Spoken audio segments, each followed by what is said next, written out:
जो हमारी लघुत्तरी प्रश्नों की बात हो रही थी, लघुत्तरी सेकंड जो कि आपसे 3 नंबर का पूछा जाता है, principle of inheritance and variation, जो कि आपका आनुवंशिकता और वंशागति के सिद्धांत वाला चैप्टर है। इसके हम लघुत्तरी प्रश्न देख रहे थे जो आपसे बोर्ड पेपर में पूछे जाते हैं।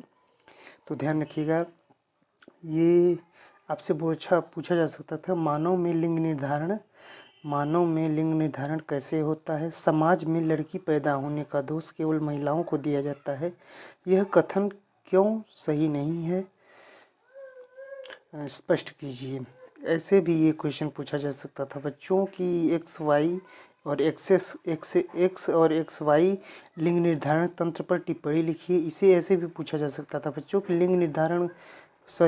लिंग गुणसूत्र क्या होता है? ऐसे पूछा जा सकता था, लिंग गुणसूत्र क्या होता है? मनुष्य में लिंग गुणसूत्र बच्चों की ऐसे पूछा जा सकता था कि लिंग गुणसूत्र क्या होता है? मनुष्यों में लिंग निर्धारण में इसकी क्या भूमिका होती है? लिंग गुणसूत्र होता क्या है और मनुष्यों में लिंग निर्धारण में इस लिंग गुणसूत्र की क्या भूमिका होती है?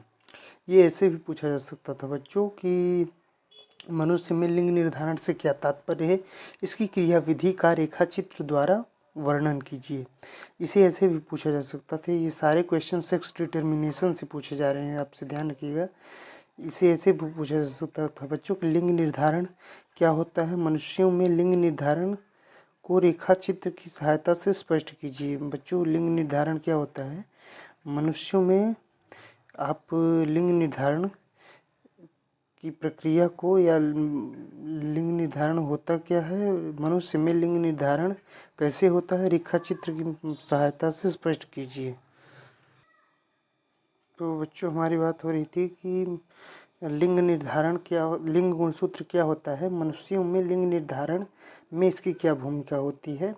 अगला आपका क्वेश्चन बनता है, यही क्वेश्चन ऐसे पूछा जा सकता था। ये सारे क्वेश्चन सेक्स डिटर्मिनेशन से बन रहे हैं कि मनुष्यों में लिंग निर्धारण से क्या तात्पर्य है, इसकी क्रियाविधि का रेखा चित्र द्वारा वर्णन कीजिए। और ऐसे भी पूछा जा सकता था कि लिंग निर्धारण क्या है? मनुष्य में लिंग निर्धारण कैसे होता है? रेखा चित्र की सहायता से स्पष्ट कीजिए। ये बच्चों ऐसे भी पूछा जा सकता था कि मनुष्य में लिंग निर्धारण पर संक्षिप्त टिप्पणी लिखिए।